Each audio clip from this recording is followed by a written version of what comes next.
Est-ce que vous voulez déposer plainte, madame, contre monsieur? Oui. Comment vous vous sentez psychologiquement aujourd'hui? Ben, maintenant que tout ça c'est fait, j'espère qu'il y aura une suite et j'attends. En tout cas, c'est une chose en moi. Me protéger ma fille. Et voilà.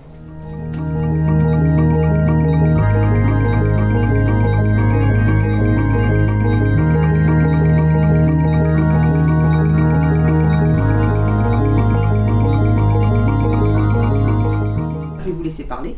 Je vais vous laisser me raconter ce que vous avez envie de me raconter. Et ensuite, je vous poserai quelques questions. Je viens vous voir aujourd'hui Allez-y, parlez. car je suis victime d'harcèlement de la part du père de ma fille. Il m'a envoyé un message, il m'a dit qu'il est là, il faut absolument qu'il vienne, il doit être là pour moi. C'était horrible, toute l'angoisse que j'avais quand il y a eu les violences. J'ai l'impression que ça revenait en fait.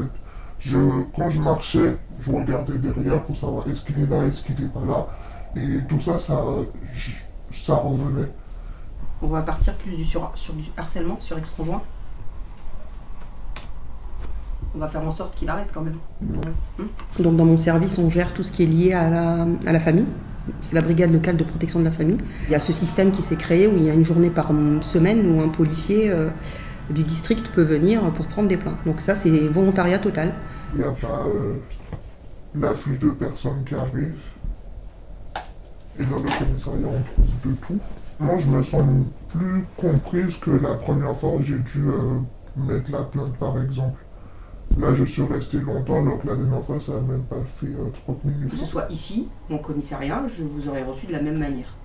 La seule différence que moi, je trouve qu'il y a entre le commissariat ici, c'est que j'ai pas mon téléphone qui sonne tout le temps.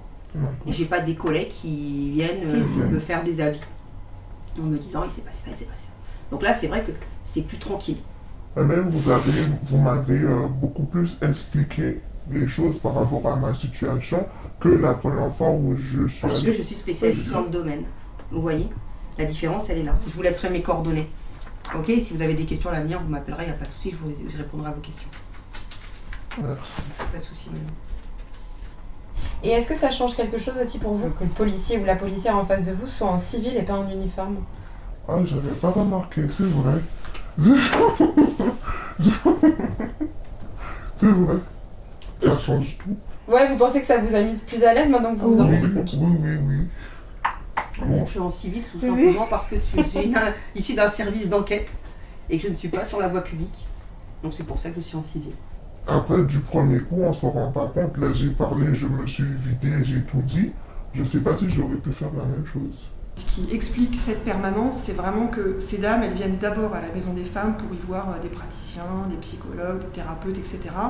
Et à l'occasion des contacts qu'elles vont avoir avec le personnel de la Maison des Femmes, elles vont pouvoir livrer des choses qui en fait relèvent pour le coup des services de police et de justice. Donc la Maison des Femmes les oriente vers nous. On ne va pas risquer, entre guillemets, de les brusquer si pour elles c'est compliqué, pour plein de raisons, d'aller dans un commissariat. Certaines, ça les rassure vraiment que les choses se passent ici, donc on prend les plaintes ici.